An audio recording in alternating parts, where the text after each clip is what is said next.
హాగరును దేవుడు పిలిచేటప్పుడు, హాగరు ఎక్కడి నుంచి వచ్చావు, ఎక్కడికి వెళ్తున్నావు అని పిలిస్తే బాగుండేది. దేవుడు అట్లా పిలవల. చూడండి ఎలా పిలిచాడు. ఆదికాండం 16వ అధ్యాయం, అందరూ చూడాలి. ఆదికాండం 16వ అధ్యాయం 8వ వచనం, 16వ అధ్యాయం 7, 8 వచనాలు నాతో కలిసి చెప్పండి. యెహోవా దూత అరణ్యములో నీటి బొగ్గ యొద్ద, అనగా షూరు మార్గంలో బొగ్గ యొద్ద ఆమెను కనుగొని, శారాయి దాసివైన హాగరు, ఎక్కడి నుంచి వచ్చావు, ఎక్కడికి వెళ్తున్నావు, నా వైపు చూడండి.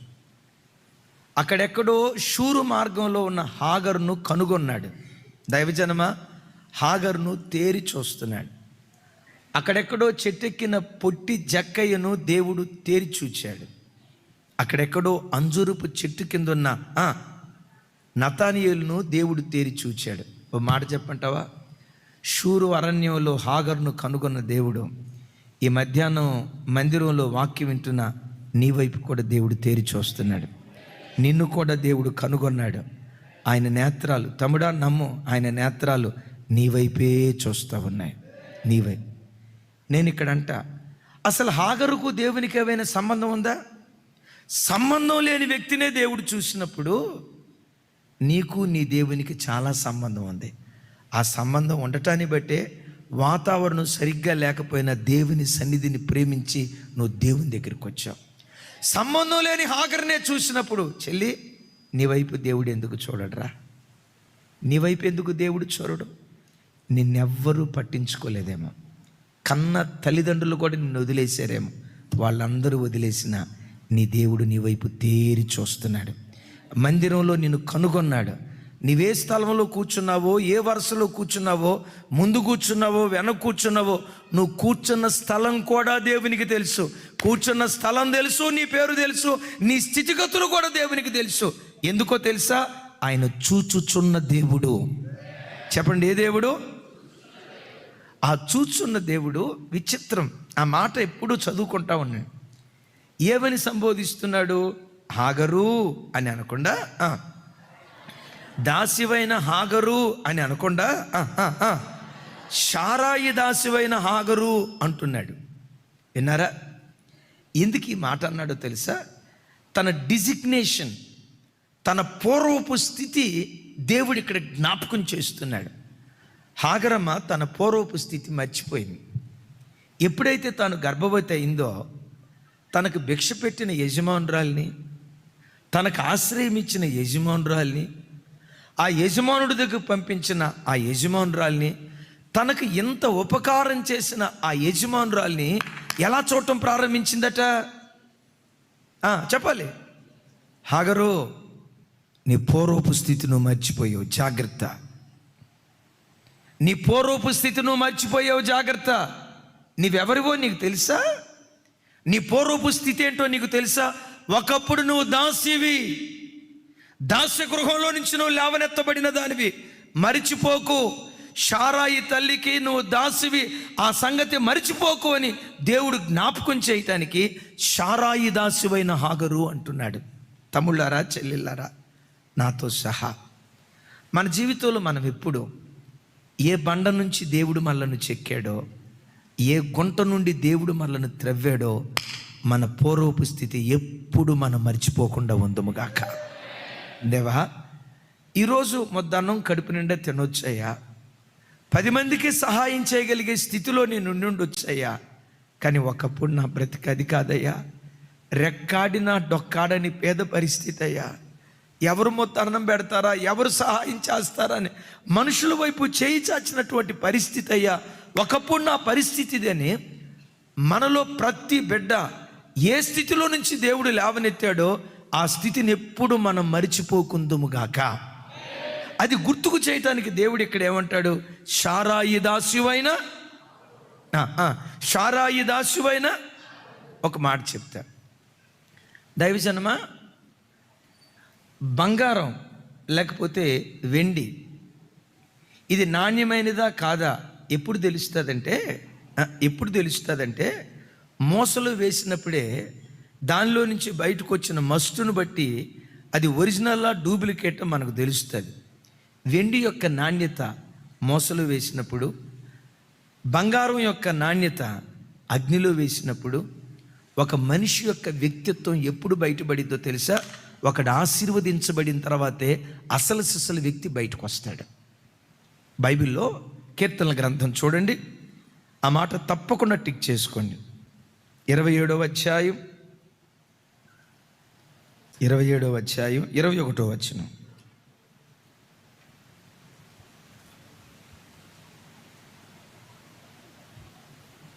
అందరూ చూడాలి ఆ మాట. తమ్ముడు, సామెతల గ్రంథం 27వ అధ్యాయం. ఒకసారి నాతో కలిసి చెప్పండి. మోస చేత వెండిని, కొలిమి చేత బంగారమును, తాను పొందిన కీర్తి చేత నరుని పరిశోధించవచ్చు. ఇజ్రాయేలీట్రా, నరుని పరిశోధించవచ్చు. నా వైపు చూడండి. వెండికి మోస తగిందట, బంగారానికి కొలిమి తగిందట. ఒక వ్యక్తి ఎలాంటి వాడో ఆ వ్యక్తిని మనం ఎప్పుడు తెలుసుకోవచ్చంట? తాను పొందిన కీర్తి చేత నరుని పరిశోధించవచ్చు. ఇప్పుడు ఇజ్రాయేల్ ఉన్నాడు, చూడండి ఒకసారి చూడండి. తలకాయ ఎట్లా ఉంచాడు? గొర్రెపిల్ల. మీరు అనుకుంటారు, అబ్బా గొర్రెపిల్లలాగా ఉన్నాడు ఇజ్రాయేల్ అన్న, ఎంత విధేయుడే, నో డౌట్. కానీ ఇప్పుడు కనపరిచే విధేయత ఒరిజినల్ క్యారెక్టర్ కాదు. అలాగని ఇప్పుడు నటిస్తున్నాడని నేను అంటలేదు సుమి. అమ్మ విన్నారా? నటిస్తున్నాడు అంటలా, మంచి విధేయత కలిగినాడు, నో డౌట్. కానీ ఇతడు నిజంగా విధేయుడా కాదా ఎప్పుడు బయటపడిద్దో తెలుసా? ఈ బిడ్డ కూడా నాకులాగా బలంగా వాడబడుతూ, దేవుని కృప నాకంటే ఈ బిడ్డలు మరెక్కువ బలంగా వాడబడును గాక. నాకంటే బలంగా వాడబడుతూ కొన్ని లక్షల మంది ఆత్మలకు దీవెన కారణంగా మార్చబడ్డారు. అప్పుడు కూడా ఇట్లాగే ఉన్నాడు అనుకో, ఎస్ ఈ బిడ్డ ఎప్పటికీ దీనుడేరా, దేన మనస్కుడురా అని తాను పొందిన కీర్తి చేత నరుణ్ణి పరిశోధించవచ్చు అంటాడు. ఇప్పుడు గమనించండి, ఇప్పుడు ఇట్లా ఉన్నాడు, రేపు నాకంటే బలంగా వాడబడిన తర్వాత ఇజ్రాయేల్ అని అన్నాను అనుకోండి, ఇజ్రాయేల్ జేబులో చేతులు పెట్టి ఏంటనా వింటారా? అది ఒరిజినల్. విన్నారా? అది ఒరిజినల్. సహజంగా ధ్యాన స్థితిలో ఉన్నప్పుడు ఏ వ్యక్తి అయినా ధ్యానంగానే ఉంటాడు. అది ఒరిజినల్ కాదు. దైవజనమా, దేవుడు ప్రతి వ్యక్తిని పేదరికంలో పరీక్షిస్తాడు, ఇచ్చి పరిశోధిస్తాడు, ఇచ్చిన దాన్ని తీసేసి పరిశోధిస్తాడు, ఆశీర్వదించి పరిశోధిస్తాడు, లేమిలో పరిశోధిస్తాడు. నేనంట, ఒక వ్యక్తి యొక్క ఒరిజినాలిటీ ఎప్పుడు బయటపడిద్దాయి అంటే వాడు ఆశీర్వదించబడిన తర్వాతే. వినండి, నన్ను 22 సంవత్సరాల క్రితం ఇక్కడ కొంతమంది చూశారు, వీళ్ళ డాడీ చూశాడు, ద గ్రేట్ అబ్రహాం గారు. అబ్రహాం గారు ముందా మధ్యాహ్నం రైట్ చూడండి, అబ్రహాం పక్కన రైట్, ఎబినేజర్ అన్న చూశారు రైట్, 20 జ్యోతి అన్న చూశాడు. చాలామంది బిడ్డలు ఉన్నారు ఇక్కడ. 22 సంవత్సరాల క్రితం మమ్మల్ని చూశారు. ఆ రోజుల్లో సేవా ప్రారంభం 2, 3, 10 మంది ఉన్నారు కాబట్టి అన్న ప్రైజ్లాడన్నా, అన్న ప్రైజ్లాడన్నా, అక్క ప్రైజ్లాడక్క, ఆ రోజుల్లో ప్రేమగా మాట్లాడారు. అది ఒరిజినల్ క్యారెక్టర్ కాదు. మా ఒరిజినల్ ఏదో తెలుసా? ఇప్పుడు మీ మధ్యలో మేము ప్రవర్తిస్తున్నాం కదా, ఇది అసలు ఒరిజినల్ క్యారెక్టర్. మేము ఒక మాట అడుగుతాం, ఇప్పుడు గర్విష్ఠులుగా బ్రతుకుతున్నావా, దీనులుగా బ్రతుకుతున్నావా? ఎవరు సరి అరే నీ సపట్లు ఆగుతాముడా, వాళ్ళు చెప్పాలి, ఆగండి. దీని అర్థం ఏంటో తెలుసా? This is original character. ఇప్పుడు హాగరు ఎందుకు గర్వించింది? ఆ రోజుల్లో చూడండి, శారమ్మ తల్లి పిలిచినప్పుడు అమ్మగారు ఇది తాగుతారా, ఇది చేస్తారా, ఏం చేస్తారు అమ్మగారు అని వినయం చూపించేది. అది ఒరిజినలా? చెప్పాలి, అది ఒరిజినలా? ఒక వ్యక్తి యొక్క ఒరిజినాలిటీ ఎప్పుడు బయటపడిద్దంటే వాడు కీర్తి ప్రతిష్టలు పొందిన తర్వాతే వాడు ఒరిజినాలిటీ బయటపడింది. నేను ఒక్క మాట చెప్తాను, దేవుడు నిన్ను ఎదిగింప చేసే కొద్దీ ఒదిగి ఉండే జీవితం వరంగా నువ్వు పొందుకుందువుగాక. ఎదుగు, ఆకాశం అంతకెత్తుకెదుగు, వర్ధిల్లు, అంతకంతకు వర్ధిల్లు. బట్ ఒకటి నేర్చుకో, దేవుడు ఎదిగింప చేసే కొలది నువ్వు అంతకంతకు ఒదిగుండుదువుగాక. Thank you. గట్టిగా చప్పలు కొడుతూ స్తోత్రాలు చెప్తావు. ఇప్పుడు హాగర్ దగ్గర అదే ఆ క్యారెక్టర్ మిస్ అయింది. ఏ క్యారెక్టర్? ఆ క్యారెక్టరే. ఏ క్యారెక్టర్ అయ్యి అంటే ఇంకా అర్థమయ్యేటట్టు చెప్పాలంటే షడ్రక్ తమ్ముడు చెప్తాను. సామెత ఒకటి ఉంది, ఓడ దాటేదాకా, ఆ ఓడ దాటేటప్పుడు వాళ్ళలో కెరటాలు, అమ్మ మునిగిపోతామో చచ్చిపోతామేమో, ఓడలో ఉన్న వాళ్ళంతా భయపడుతున్నారు. ఓడలో ఉన్న వాళ్ళంతా ఓడ నడిపించి ఆయన దగ్గరికి వెళ్ళి, మల్లయ్య గారు, అబ్బా మీ డ్రైవింగ్ సూపర్ మల్లయ్య గారు, మల్లయ్య గారు, మల్లయ్య గారు అన్నారట. గమనించండి, వన్స్ ఓడ ఒడ్డుకి వెళ్ళిపోయిందంటే ఆ మల్లయ్య గారు వచ్చి అన్నాడట, సార్ కష్టపడి ఎక్కడ మనకుండా తిట్టేసి జాగ్రత్త ఒడ్డుకు తీసుకొచ్చాను సార్, ఒక్క పావలా ఎక్కువేయండి అంటే మనోడు అన్నాడంట, ఏమి ఎక్కువ కష్టపడ్డావయ్యా, వాడు నడిపించాలి పని నీదేగా, పైసా కూడా ఇవ్వను. సార్ సార్ సార్ అని అంటా ఉంటే ఆడు అన్నాడట, పావయ్య బోడి మల్లాయ అన్నాడట. తెడ్డు దాటిన దాకా ఏమన్నాడు? తెడ్డు దాటిన తర్వాత దైవజన్మ ఎప్పుడు నీ గుండెల్లో రాసుకో, ఎదిగే కొద్దీ ఒదిగుండు, ఆకాశమే హద్దుగా దేవుడు నిన్ను లేవనెత్తడం ప్రారంభిస్తాడు. బైబిల్లో చాలామంది రాజులను గురించి ఒక మాట చూస్తారు కదా, వారు స్థిరపడిన తర్వాత హృదయమందు గర్వించి అని రాస్తుంది. నువ్వు స్థిరపడిన తర్వాత మరెక్కువ విధేయురాలు అవుదువుగాక, మరెక్కువ విధేయుడు అవుదువుగాక. అలాంటి దీనత్వం వరంగా దేవుడు మనకు ప్రసాదించునుగాక. అది గుర్తుకు చేయటానికి అంటాడు, షారాయి దాసివైన హాగరు అని. చూడండి, ఎక్కడి నుంచి వచ్చావు, ఎక్కడికి వెళ్తున్నావు అన్నాడు. దానికి ఆ తల్లి చెప్పినటువంటి సమాధానం చూడండి, 16వ అధ్యాయం చూడండి 8వ వచనం 9వ వచనం 8వ వచనం 9వ వచనం 8వ వచనం నాతో కలిసి చెప్పండి. షారాయి దాసువైన హాగరు, ఎక్కడి నుంచి వచ్చావు, ఎక్కడికి వెళ్ళుచున్నావని అడిగినందుకు అది, నా యజమానురాలైన షారాయి యొద్ద నుండి పారిపోవచ్చున్నాను నేను. అప్పుడు యెహోవా దూత నీ యజమానురాలు యొద్దకు తిరిగి వెళ్ళి ఆమె చేతి క్రింద అణిగి ఉండమని దానితో చెప్పాను. చూడండి ఏ పదజాలాలు, ఆమె అని రాసి ఉందా, ఆమెతో చెప్పాను అని రాసి ఉందా, దానితో చెప్పాను అని రాసి ఉందా? విన్నారు కదా పదజాలాలు, రైట్. ఇప్పుడు దేవుడు అడుగుతాడు, నా వైపు చూడండి ఈ మాట, షారాయి దాసివైన హాగరు, ఎక్కడి నుంచి వచ్చావు, ఎక్కడికి వెళ్తున్నావు? 2 ప్రశ్నలు. ఏంటి? ఎక్కడి నుంచి వచ్చావు నంబర్ 1, రెండవది ఎక్కడికి వెళ్తున్నావు అన్నాడు. ఈ 2 ప్రశ్నల్లో హాగరమ్మ ఒక్కదానికే సమాధానం చెప్పింది. దేనికి సమాధానం చెప్పింది? నా యజమానురాలైన షారా యొద్ద నుండి పారిపోవచ్చు. ఎక్కడికి పారిపోతున్నావు, ఎక్కడికి పారిపోతున్నావు తెలియదు. ఆ ఇంటి నుంచి అయితే బయటకు వచ్చింది, కానీ ఎక్కడికి వెళ్ళాలో తెలియదు. మార్గం తెలియక అరణ్యంలో కొట్టుమిట్టాడుతుంది హాగరు. దైవజన్మ, మార్గం తెలియక కొట్టుమిట్టాడుతున్న హాగరు బ్రతుకులో కూడా దేవుడు మార్గాన్ని చూపించాడు. ఏమంటాడో తెలుసా? నీ యజమానురాలు యొద్దకు వెళ్ళి ఆమె చేతి క్రింద. చెప్పాలి.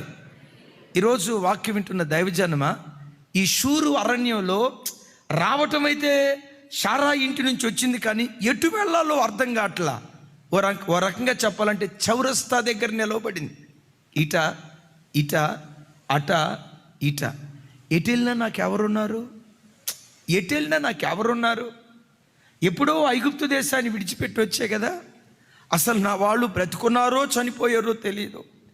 అయినా నేను దాస్యపు బజారులో అమ్మబడిన దాన్ని కదా, నన్ను ఎవరు చారతీస్తారు? ఎక్కడికి వెళ్ళాలి?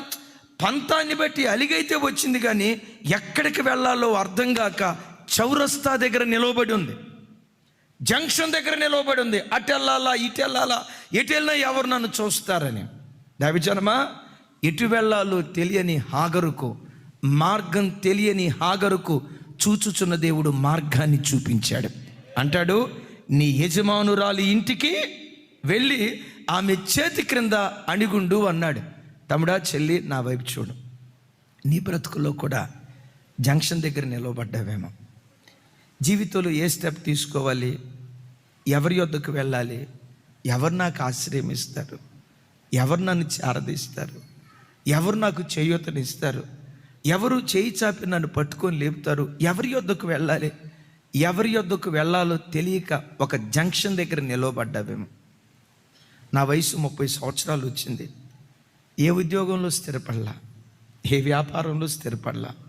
రేపు నా వివాహం ఎట్లా, రేపు నా భవిష్యత్తు ఏంటి, రేపు నా జీవితం ఏంటి? జంక్షన్ దగ్గర నువ్వు నిలవబడ్డావేమో. భవిష్యత్తులో నేనేం చేయాలి? అరే, వయసు చూస్తే 35 సంవత్సరాల వయసు వచ్చింది, ఇంకా వివాహం కాల, ఏంటి నా పరిస్థితి అని అగమ్య గోచరంగా ఓ రకంగా హాగరు బ్రతికేదో నీ బ్రతుకు కూడా అదేనేమో. ఎటు వెళ్ళాలో తెలియక, ఏ మార్గం గుండా వెళ్ళాలో తెలియక, ఏ నిర్ణయం తీసుకోవాలో తెలియక ఆలోచించి ఆలోచించి మనసు పాడైపోయి పిచ్చిది ఆలోచించినట్లుగా, పిచ్చోడు ఆలోచించినట్లుగా ఆలోచిస్తూ ఈరోజు దేవుని సన్నిధికి వచ్చేవేమో. మార్గం ఎటు వెళ్ళాలో తెలియక ఇటు అటు తొక్కిసలాడుతున్నటువంటి నీ బ్రతుకులో నీవు ఆరాధించే నీ దేవుడు ఎవరో తెలుసా? అరణ్యములో కూడా నీకు మార్గాన్ని ఏర్పరచగలిగిన వాడు, సముద్రంలో కూడా నీకు మార్గాన్ని ఏర్పరచగలిగిన వాడు. అయ్యో, ఇక్కడ మార్గం తెరవబడదు, మొత్తం క్లోజ్ అయిపోయింది, మార్గాలన్నీ మూసుకుపోయినాయి అని పిలువబడిన సముద్రంలో కూడా ఈ దేవుడు నీకు మార్గాన్ని ఏర్పరచగలిగిన వాడు. ఎందుకో తెలుసా? అసలు ఈ దేవునికే పెట్టబడిన పేరు నేనే మార్గం, నేనే సత్యం. పెద్దగా చెప్పండి మరోసారి, నేనే, ఇంకోసారి, నేనే మార్గం, నేనే సత్యం, నేనే జీవం. దైవజనమా, మార్గాలన్నీ మూసుకుపోయాయి అని అనుకుంటున్నావేమో. దేవుడే నీ బ్రతుకులో మార్గమయుండునుగాక. మూసుకుపోయిన ప్రతి ద్వారం తన మహిమను బట్టి దేవుడు తెరుచునుగాక. మిమ్మల్ని అడుగుతా, హాగరమ్మ తల్లికి మార్గాన్ని చూపించాడా లేదా? అందరూ చెప్పాలి. హాగరమ్మ ఏమైనా యేసయ్య రక్తంతో కడగబడిందా? మీకులాగా దేవుని సన్నిధిలో గంటల తరబడి ఏమన్నా మోకరించిందా? కన్నీళ్లు గార్చిందా? దేవుని సన్నిధిలో మొరపెట్టిందా? నా వైపు చూడాలి. ఏమైనా మొరపెట్టి సరే అది పోతే పోయింది, ఏమైనా కృతజ్ఞత కలిగిందా? అంత పెద్ద మాట నేను అనలేను, కానీ అంత నీచ స్థితిలో ఉన్న హాగరమ్మనే జ్ఞాపకం చేసుకున్నాడు కదా. హాగరమ్మకే మార్గం తెరిచాడు కదా. ఏడుస్తున్న చెల్లి, నీకు దేవుడు మార్గం తెరవకుండా ఉంటాడా? నీకు మార్గం చూపకుండా ఉంటాడా? ఒకవేళ నువ్వు అనుకోవచ్చు, అయ్యా లేదయ్యా, అన్ని మార్గాలు మూసుకుపోయాయి, ఇక నా జీవితంలో మార్గం తెరవబడతాదన్న నిరీక్షణ నాకు లేదు, అన్నీ క్లోజ్ అయిపోయాయి. దైవజన్మ, అన్ని మార్గాలు క్లోజ్ అయిపోయిన అరణ్యములో కూడా దేవుడు నీకు త్రోవను ఏర్పరచగలిగిన వాడు. నాకెందుకు ఆత్మదేవుడు ఇది జ్ఞాపకం చేస్తున్నాడు. సబ్స్టేషన్ దగ్గర మన ఆరాధన జరిగేది. సడన్గా వాళ్ళు ఆరాధన ఆపేశారు. ఇక్కడ జరగటానికి వీల్లేదు, ఇది గవర్నమెంట్ ప్లేస్ అని ఆరాధన ఆపేశారు. కొనగలిగే ఆర్థిక సామర్థ్యత లేదు, చాలా దయనీయమైన స్థితి. ఓ రకంగా మనుషులమే కదమ్మా, మేము సహజంగా సేవకులు ఎట్లుంటామంటే, మేము ముందు మాత్రం సింహాల్లాగా ఉంటాం. మీరు మమ్మల్ని చూసి అనుకుంటారు, అక్క అబ్బా అన్నోళ్ళకి ఏ చెంత లేదు అనుకుంటా, అబ్బా ఎంత హ్యాపీ ఇంకెవరికి ఉండదేమో అని అనుకుంటారు. మీరు పై రూపమే చూస్తారు, కానీ హృదయంలో ఉన్న గుండె కోత దేవుడు ఒక్కనికే తెలుసు. ఎందుకంటే ఆయన హృదయనాథుడు. మేము కూడా పైకి జనాలకి చెప్పాం. ఎందుకు? ఇప్పుడు మీ బాధలు మాకు చెప్తారు, మా బాధలు కూడా మీకు చెప్పామనుకోండి, ఇంకేముందో చెప్పండి, దొంది అనుకుంటారు కదా. సేవకుడు కూడా విశ్వాసులకు బాధ చెప్పుకోకూడదు. ఇప్పుడు ఏలియాకి బాధ వచ్చింది, ఆ బాధ వస్తే ఏడవటానికి ఎక్కడికి వెళ్ళాడు? ఒకరోజు ప్రయాణం అడవిలోకి వెళ్ళి ఒంటరిగా ఏడ్చుకున్నాడు. మీకు బాధ వస్తే మాకు చెప్పి ఏడుస్తారు, మాకు బాధ వస్తే మీకు చెప్పి ఏడుస్తావా? ఎవరా తల్లి? మాకు బాధ వస్తే గదిలోకి వెళ్ళటం ఏటోలే బ్రో, ఎట్ట అయిపోయింది. అయినా నువ్వు నెమ్మదిస్తావయ్యా. ఈ దుఃఖం కొద్ది రోజులే, ఈ శ్రమ కొద్ది రోజులే, ఈ కన్నీళ్ళు కొద్ది రోజులే, ఈ కలవరాలు కొద్ది రోజులే. ఏడ్చిన దినాలకు ప్రతిగా సమృద్ధి అయిన దినాలు నువ్వు ఇస్తావు. నీకు స్తోత్రం అని మళ్ళా స్తుతించడం, బయటికి రావటం. యేసయ్యకి మహిమ కలుగును గాక. చప్పలు కొడితే యేసయ్యకి స్తోత్రాలు చెప్దాం. సడన్గా అక్కడ ఆరాధన క్లోజ్ అయిపోయింది. ఆరాధన క్లోజ్ అయిందో లేదో ప్రిన్సిపల్ డేవిడ్ అన్నని ఒక అన్నని దేవుడు లేవనెత్తి, ఆ అన్నే ఆ రోజుల్లో 5 లక్షల రూపాయలు పెట్టి ఒక స్థలం కొని మందిరానికి ఆయనే షెడ్ వేసి ఉచితంగా అన్న మనకిచ్చాడండి. ఆ అన్నిచ్చాడు. ఎంత వాస్తవమో దానికి మార్గాన్ని తెరిచింది మాత్రం దేవుడే. ఆ హృదయాన్ని ప్రేరేపించింది మాత్రం చెప్పాలి. నీ జీవితంలో కూడా అన్ని మార్గాలు మూసుకుపోయాయి అని అనుకుంటున్నావేమో, నమ్ముతావా? ఎప్పటికీ అన్ని మార్గాలు మూసుకుపోయాయి అని నీవు అనుకున్న ఎన్నటికీ దేవుని ద్వారం నీ కొరకు తెరవబడే ఉంటుంది. ఈ దేవుడు ఎవరో తెలుసా? అరణ్యంలో కూడా నీకు దారిని ఏర్పరచగలిగిన వాడు. అరే అరణ్యంలో కాదండి, నట్టనడి సముద్రంలో కాళ్ళకు బురదంటకుండా ఆరిన నేల మీద తన ప్రజలను నడిపించిన దేవుడు యేసునామములో నీకు నడిపించునుగాక, యేసునామములో నిన్ను నడిపించునుగాక. చెబుదాం ఆమేన్. ఉద్యోగ మార్గం మూసుకుపోయిందేమో, వ్యాపార మార్గం మూసుకుపోయిందేమో, ఆర్థిక స్థితిగతుల ద్వారాలు మూసుకుపోయాయేమో, ఎన్ని మార్గాలు మూసుకుపోయినా నీకు మార్గం తెరవటానికి దేవుడు శక్తి కలిగిన వాడు. అయితే ఆ మార్గంలో నడవటానికి నువ్వు ఇష్టపడాలి.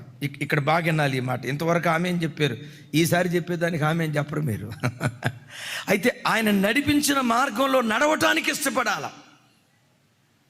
పెద్దగా చెప్పండి ఆమెనని. ఏమన్నాడంటే ఇక్కడ, నీ యజమానురాలైన శారాయి యొద్దకు వెళ్ళి ఆమె చేతి కింద. నాకు ఆ మాట భలే ఇష్టం అండి. అందరూ పెద్దగా చెప్పండి. తమ్ముడు ఆ మాటలు చూపించు, నువ్వు పరలోకానికి వెళ్ళిపోయినట్టున్నావు తమ్ముడా. రైట్. ఆమె చేతి క్రింద చెప్పాలి. ఆమె చేతి క్రింద అణిగియుండుమని దానితో చెప్పాను. ఎవరితో ఏమని చెప్తున్నాడు? ఆగరమ్మతో. ఆమె చేతి కింద. ఎక్కడికి వెళ్ళమంటున్నాడు ఇప్పుడు దేవుడు? ఎక్కడి నుంచి వచ్చిందో అక్కడికే వెళ్ళమంటున్నాడు. ఎక్కడి నుంచి వచ్చిందో అక్కడికే వెళ్ళాలంటే అహం చేస్తేనే కదా వెళ్ళేది. అహం చేస్తేనే కదా వెళ్ళేది. ఇప్పుడు గమనించండి. ఇప్పుడు ఆవిడ దగ్గరికి వెళ్ళింది అనుకోండి, శారమ్మ తల్లి దగ్గరికి వెళ్ళింది అనుకోండి. శారాయి తల్లి హాగరును చూసి రెడ్ కార్పెట్ వేసి, వెల్కమ్ హాగరు మహారాణి, స్వాగతం సుస్వాగతం అని హారతి పట్టిద్దా? ఏమనింటుంది చెప్పండి? నాకు తెలిసే మేము తప్ప నీకు గతి లేదు. వెళ్ళేటప్పుడు టిక్కు టిక్కు, మన భాష చెప్పాలి, టిక్కు టిక్కు టిక్కు టిక్కుమంట గంతులు వేసుకుంటా పోయేవే. ఇక ఆ తర్వాత మాట నేను అనలేను. చూసా గతి లేక ఎక్కడికే వచ్చేవే. అణిగొండో మా అని ఉండేదా లేదా? అని ఉండకపోతే శారాయి పేరు అర్థం ఏంటి? తన నామధేయ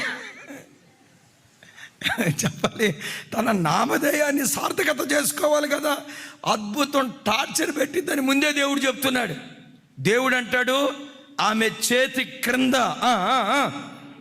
దైవజనమా, నీకిష్టం కాని మార్గాలకు కొన్నిసార్లు దేవుడు నడిపిస్తాడు. అణిగి ఉండు. నువ్వు కోరుకొని చేదైన పాత్రలో దేవుడు కొన్నిసార్లు తాపిస్తాడు. త్రాగటానికి కూడా నువ్వు సిద్ధంగా ఉండు. నీవు అనుకోని స్థలాలకు, నీవు ఆశించిన స్థలాలకు దేవుడు పంపించకుండా ఏది వద్దు వద్దు వద్దు వద్దు వద్దు వద్దు అన్నావో అక్కడికే దేవుడిని నడిపించడానికి ఇష్టపడతాడు. అది కష్టమైందే, శ్రమతో కూడుకున్నదే, అణచబడే స్థలమే. అద్భుతం తెలుసా? ఎంత అణచబడతావో అంత పైకి లేవనెత్తబడతావు. దేవుని చిత్తానికి నువ్వు లోబడితే. చప్పట్లు కొడుతూ స్తోత్రాలు చెప్దాం. ఇప్పుడు హాగరం ఏం చేసిందో తెలుసా? సచ్చినా బానయ్యా ఆమె దగ్గరకే. అవసరమైతే ఈ అడవిలో ఆకలి దప్పులతో శైలజ తల్లి చెప్పమ్మా, మనకండే టన్నులు కావలసినంత ఉంటుంది. అది ఏంటి చెప్పండి? గర్వం. ఎవరా తల్లి? అహం. చూడండి, ఒక సింపుల్ ఒక మాట చెప్తాను. కూరగాయల షాప్కి వెళ్ళారమ్మా, టమాటాలు ఎంత అన్నారు, 40 రూపాయలు అన్నాడు. మీరేమంటారు తెలుసా? 40 రూపాయలు అంటంతో అక్కడ 15 రూపాయలకే ఇస్తున్నారు కదా అంటాడు. మీరు అంటారు. ఆ మాట అన్న తర్వాత వాడికి బీపీ రేసి ఏమంటాడు చెప్పండి?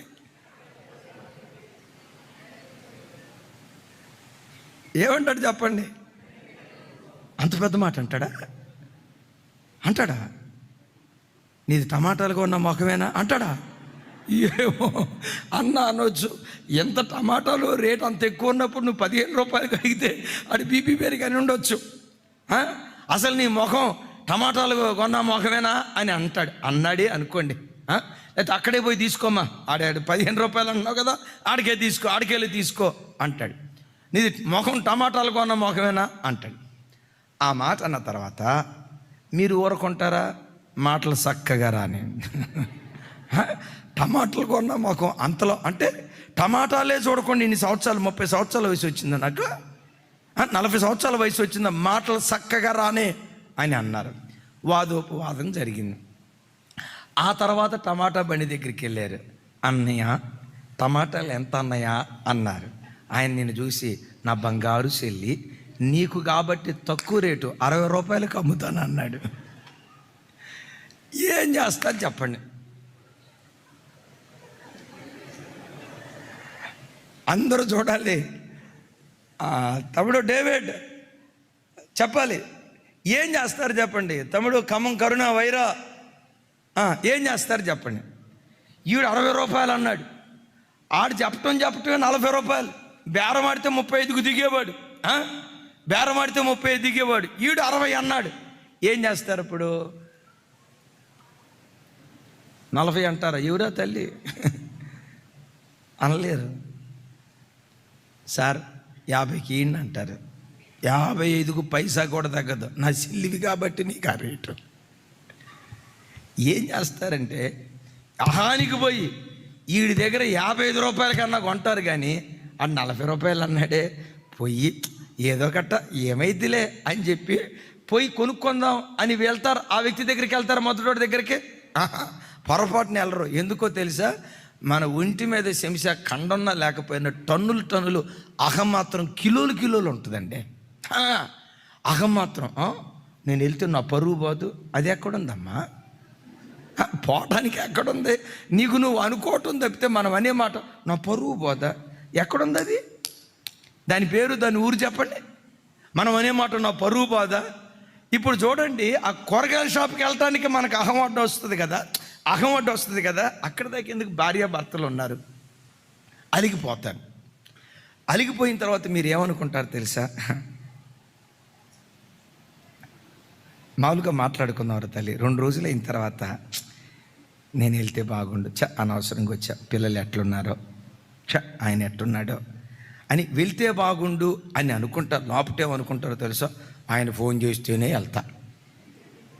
చూసారట, కావాల్సింది టన్నులు ఉంటుంది. టన్నులు. ఈ అహమే సంసారాలు నాశనం చేస్తుందండి. మనిషిలో ఉన్న ఈ అహమే సమాధానంగా బ్రతకాల్సిన కుటుంబాలను బుగ్గిపాలు చేస్తుంది. ఎప్పుడు జీవితంలో నేల మట్టుకు తగ్గించుకోవటానికి ఇష్టపడు. చెబుదాం గట్టిగా ఆమేన్. అహాలకు కానీ పంతాలకు కానీ పట్టింపులు కానీ అస్సలు బాకు. బట్ నేనున్నాను. నాకు చర్చలు అసలు ఎవరితో ఏ ఇబ్బంది లేదు, దేవుని దయ వల్ల. ఏ ఇబ్బంది లేదు. ఆ మధ్య ఒక ఆయన పని కట్టుకొని నన్ను గురించి అది ఇది అంటున్నాడు అన్నట్టు నేను విన్నా. చాలా కాలం తర్వాత వింటే నేను ఇంత కూడా మనసులో బాధపడలా. నా పిల్లలు కాకపోతే నన్ను ఎవరు అంటారు, నేను కాకపోతే నా పిల్లల్ని ఎవరు అంటారు, పట్టించుకోవాలి. మనది ఈ బ్యాచే. ఆ కృప దేవుడిచ్చాడు. ఆయన 24 గంటలు చెప్తా ఉంటాడు. విచిత్రం ఏంటో తెలుసా? అలాగని ఏ ఆదివారం చర్చి మానడు. ఇంకొక అద్భుతం చెప్పమంటారా? 4వ వరుసలోనే కూర్చొని ఇట్లా చూస్తాడు. ఏం చెప్తావు చెప్పు చూద్దాం, నన్ను ఏమన్నా టచ్ చేస్తావేమో చూద్దామని. నేనెంత కృప కలిగినంటే పొర్రపాటున ఆ వ్యక్తికి హట్ అయ్యేటట్లుగా పొరపాటుని చెప్పను. ఎందుకంటే ఒకవేళ చెప్పాను అనుకోండి, నన్ను కూర్చే చెప్పాడని మారాల్సినోడు మారడం. పరిశుద్ధాత్మ ప్రేరేపించి ఏది చెప్తే అది చెప్పేవాడిని. ప్రార్థన అంతా అయిపోయిన తర్వాత అందరికీ షేక్ హ్యాండ్ ఇచ్చేవాడు. అన్నా ప్రైజ్లాడు అన్నా, అన్నా ప్రైజ్లాడు అన్నా, అన్నా ప్రైజ్లాడు అన్నా అని అంట.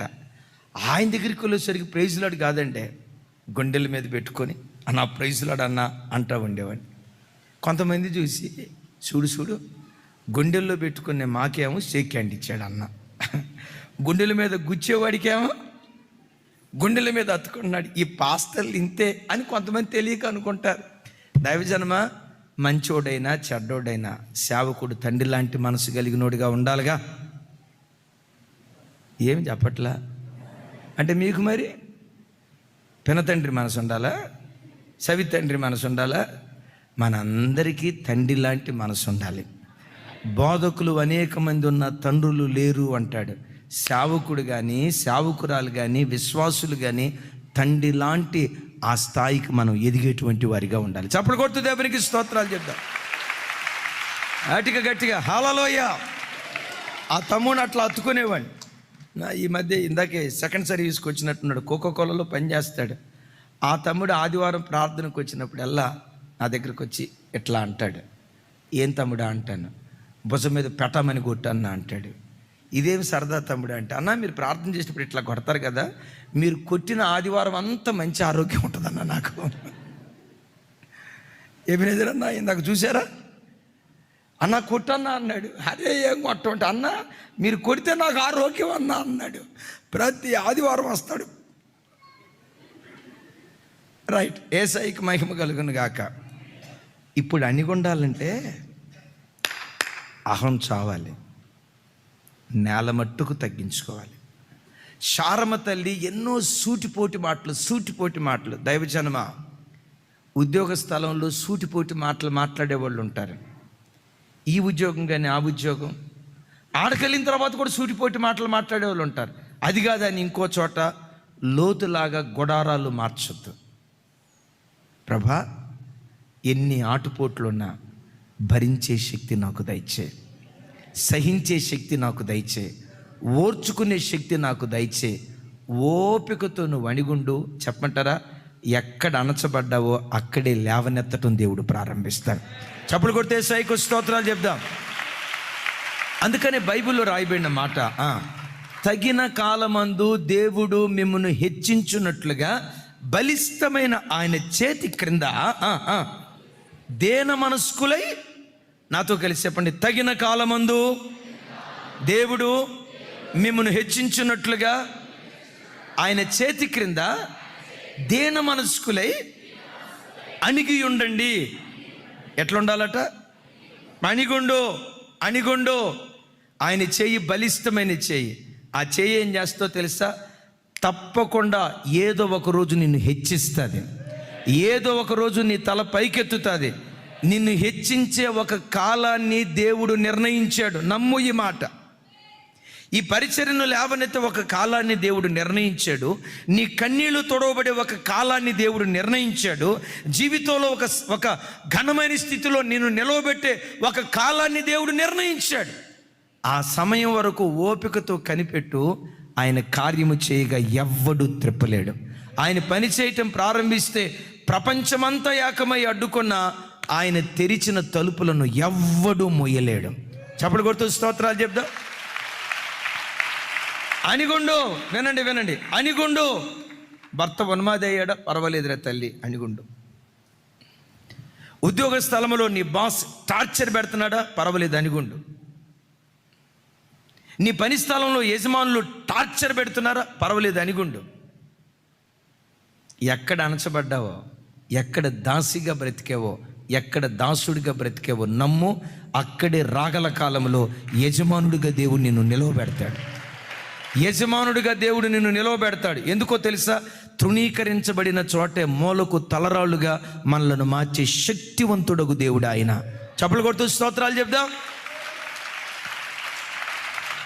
నువ్వు ఆ స్థలానికి వెళ్ళి ఆవిడ చేతి కింద ఆ మాట పెద్దగా చెప్పాలట తల్లి. ఎట్లా ఉండాలట? అణిగుండు అన్నాడు. అణిగుండమని చెప్పి దేవుడు కళ్ళతో చూసినట్లుగా అన్నీ చెప్తున్నాడు. నీవు గర్భవతివి, నీ గర్భంలో మగబిడ్డ ఉన్నాడు, వాడికి ఇస్మాయేల్ అనే పేరు పెడతావు. ఈ మాటలన్నీ వినటంతో ఓ రకంగా ఆ తల్లి దేవుని మాటలకు మానవ భాషలో చెప్పాలంటే ఫిదా అయిపోయి నన్ను పేరు పెట్టి పిలిచాడు, నా ఉద్యోగ స్థలం ఏంటో చెప్పాడు, నా యజమానురాలి పేరేంటో చెప్పాడు, నేనే స్థితిలో ఉన్నానో చెప్పాడు, నేను గర్భవతినని చెప్పాడు, నా గర్భంలో ఉన్న శిశువు పలానా మగబిడ్డ, ఇవన్నీ వివరాలు చెప్పాడు. ఇవన్నీ విన్న తర్వాత ఏమంటుందో తెలుసా? నువ్వు నిజంగా చూచుచున్న దేవుడవయ్యా.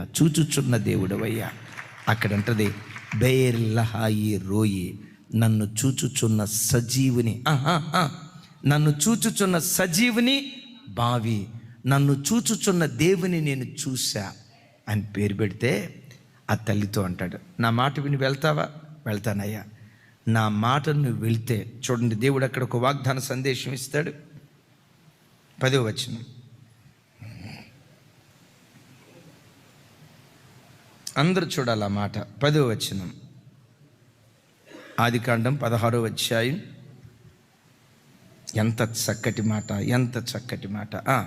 మరియు యెహోవా దూత, నీ సంతానము నిశ్చయముగా విస్తరింపజేసేదను, అది లెక్కకు వీలు లేనంతగా విస్తారమగునని.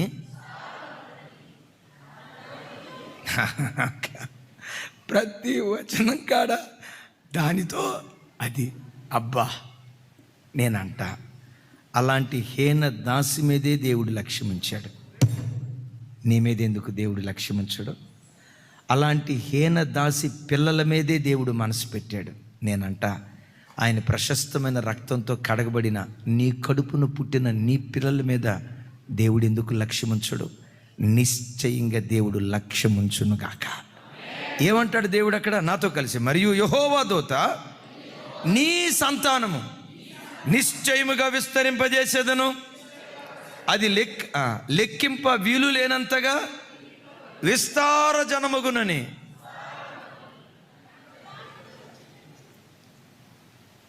అమ్మ ఒకసారి చూడండి, ఈ దేవుడు బోటకపు మాటలు చెప్పి ఉబ్బి తప్పింపజేసే దేవుడు కాదు. అరచేతిలో అదేదో చూపిస్తారంట. ఏంటి? అరచేతిలో అదేదో చూపిస్తారంట. అట్లా చూపించి ప్రజలను మెస్మరైజ్ చేసే దేవుడు కాదు. ఈ దేవుడు ఏది చెప్తాడో అదే చేస్తాడు, ఏది చేస్తాడో అదే చెప్తాడు. ఏమన్నాడు ఇక్కడ? నీ సంతానము నిశ్చయముగా విస్తరింపచేసేదను, అది లెక్కింప వీలు లేనంతగా. హాగర్లో నుంచి వచ్చిన వాడే ఇస్మాయిల్ నుంచి వచ్చిన వాళ్ళే మన సలాం అలైకుం రుఖ్యా, అదిగో మా సలాం అలైకుం. గుంతకల్ నుంచి వచ్చారు బిడ్డలు. మీ నాన్న మారతాడరా తల్లి, ప్రభు తట్టు తిరుగుతాడు, ఈసారి మీ నాన్నగారిని కూడా తీసుకొని వస్తాం. ఆమెన్, ఆమెన్, హల్లెలూయా. దైవజనమా, ఈ మహమ్మదీయ సంతతి అంతా ఎవరు? ప్రపంచంలో ఎక్కువ జనాభా కలిగింది మొట్టమొదట క్రైస్తవులు, ఆ తర్వాత లెక్కకు విస్తరించారా లేదా? ఏమండి, అరబ్ దేశాలకి వెళ్ళి చూస్తే, అసలు వాళ్ళని చూస్తే దైవజన్మ, ఆ అరబీలు ఉంటారు చూసారా, వాళ్ళ ఎత్తు చూస్తే అబ్బా, వాళ్ళ పక్కన మన అబ్రాహ్మణ నిలవబడ్డ పొట్టోడిలాగే ఉంటాడు, వాళ్ళ పక్కన రవికుమార్ అని నిలవబడ్డ పొట్టోడిలాగే ఉంటాడు. ఇక నా బ్యాచ్ అయితే అడ్రస్సే గల్లంతో. అసలు వాళ్ళ రంగు ఉంటుంది మేలిమి బంగారం, మేలిమి బంగారం. చూడండి, ఒక్కొక్కరు ఒంటి మీద దిగేసి ఉంటారు. కారణం ఏంటో తెలుసా? దేవుని మాటకు విధేయత చూపి లోబడి వెళ్ళిన ఆ హాగరు యొక్క విధేయతను దేవుడు జ్ఞాపకం చేసుకొని వారి పిల్లలను దేవుడు ఆశీర్వదించాడు. హాగరు ఇప్పటికి 4000 సంవత్సరాల క్రితందే హాగరు చనిపోయింది, కానీ హాగరు యొక్క భక్తి జీవితం నేటి వరకు బ్రతికే ఉంది. హాగరమ్మ చనిపోయి ఎన్నో సంవత్సరాలు అవుతుంది. హాగరమ్మ చనిపోయింది, కానీ హాగరమ్మ భక్తి ఆశీర్వాదం మాత్రం వారి పిల్లల మీద నిలిచింది. దైవజనమా, నేను అంటాను హాగరును అది దానితో అన్నాడు. నువ్వు దాసివి కాదు, దాసుడువు కాదు, యేసుక్రీస్తు ప్రశస్తమైన రక్తముతో విమోచించబడిన వారు. మనం దాసులమా స్వతంత్రులమా? సరిపోలా? లైవ్ చూస్తున్న బిడ్డలారా చెప్పాలి, మనం దాసులమా స్వతంత్రులమా? దేన్ని బట్టి స్వతంత్రులమయ్యాం?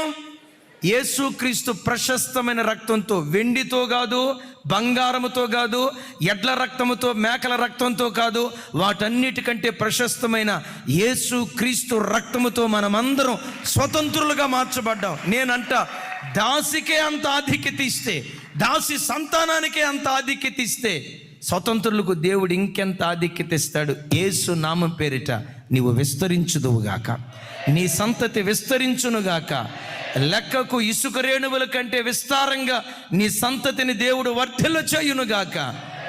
వాగ్దానం చేసిన దేవుడు ఈ వాగ్దానం నీ జీవితంలో, నీ పిల్లల జీవితంలో, నీ కుటుంబంలో నెరవేర్చునుగాక. ఓ మాట, నేను నీచున్నయ్యా, చెప్పుకోదగ్గ మంచి గుణం ఏదీ లేదయ్యా, నాలో ఈ బెస్ట్ క్వాలిటీ ఉంది, ఈ బెస్ట్ క్యారెక్టర్ ఉందని చెప్పుకోవటానికి ఒక్కటి కూడా లేదయ్యా, నాలాంటి వాడిని దేవుడు అంగీకరిస్తాడా? మగగాడిదలకు ఆడగాడిదలకు మధ్యలో ఉన్న హాగరు మీద దేవుడు లక్ష్యం ఉంచలేదా? ఈరోజు దేవుని సన్నిధిలో పశ్చాత్తాపడు. దేవా, నా గత జీవితాన్ని వదిలిపెడతా, ఈరోజు నుండి బ్రతుకుట క్రీస్తే, చావైతే లాభం అన్నట్లుగా నీ కొరకు నేను బ్రతుకుతా. నీ చేతిలో పడతా యేసయ్యా. హాగరమ్మ నీ చేతిలో పడ్డట్లుగా నా జీవితాన్ని నీ చేతుల్లో పెడుతున్నా. నన్ను మరల్చవా, నన్ను మార్చవా? దేవుని సన్నిధిలో నువ్వు అడగాలే, కానీ ఇది పనికిరాదు అని ప్రజలు త్రోసివేస్తే ఆ పనికిరాని దాన్నే ప్రయోజనమైన పాత్రగా దేవుడు మార్చగలుగుతాడు. పెద్దగా చెప్దాం ఆమేన్. కొంచెం పెద్దగా చెప్దాం ఆమేన్. కొంతమంది గ్లాసు పగిలిపోయింది అనుకోండి, గ్లాసు బాటిల్ పగిలిపోయింది అనుకోండి, పగిలిపోయిన దాన్ని ఏం చేస్తారు? కొంతమంది ఆ పగిలిపోయిన గ్లాసు బాటిల్ని చెత్తలో వేస్తే, ఇంకొంతమంది ఏం చేస్తారో తెలుసా? పారవేయబడిన ఆ గాజు ముక్కల్ని తీసుకొని గోడల మీద పెడతారు. పగిలిపోయిన గ్లాసు ఒకళ్ళకి ఏమైంది? ఇది పనికిరాదు అయిపోయింది. పనికిరాని దాన్నే ఇంకొకళ్ళు ప్రయోజనకర. ఆ రెండో వాడే నీవు ఆరాధించే యేసుక్రీస్తు ప్రభు. వీడు పనికిరాడు అమ్మా నాన్న అన్నారా? ఇది పనికిరాదు అమ్మా నాన్న అన్నారా? ఉద్యోగ స్థలంలో వీడు యూజ్లెస్, ఎందుకు పనికిరానోడని ఒక పనికిరాని వస్తువు పారేసినట్లుగా నిన్ను పారేశారా? ఒక మాట, నా దేవుని చేతిలో పడు, పనికిరాని నిన్నే ప్రయోజనకరమైన పాత్రగా దేవుడు మార్చుతాడు. ఒకప్పుడు ఊరిలో చెత్తంతా ఎక్కడెక్కడో పడేసేవాళ్ళు, మనుషుల వ్యర్థాలన్నీ ఎక్కడెక్కడో పడేసేవాళ్ళు. టెక్నాలజీ వృద్ధి పొందింది, అద్భుతం. మనిషి ఏం చేశాడో తెలుసా? మనుషులు పారవేసిన చెత్తలో నుండి విద్యుత్ శక్తిని పుట్టించాడు. దేన్ని పుట్టించాడు? నా మాట నమ్మం. ప్రజలంతా వీడి చెత్తగాడు, ఇది చెత్త, వేస్ట్. హాగరుకు పెట్టిన బిరుదులు అది దానితో. ఇలాంటి బిరుదులు సమాజంలో నీకుండి ఒక చెత్త, ఒక వేస్ట్ గాడిగా నీ బ్రతుకు మిగిలిపోతే, ఈ చెత్తనే శక్తిగా మార్చగలిగిన వాడు నీవు ఆరాధించే దేవుడు. నీ చేతిలో పడతా యేసయ్యా, నన్ను ఆశీర్వదించు. నీ చేతిలో పడతానయ్యా. హాగరు బ్రతుకును మార్చినట్లుగా నా బ్రతుకును మార్చని దేవుని సన్నిధిలో ప్రార్థన చేసుకుందాం. అట్టి కృప దేవుడిచ్చును గాక.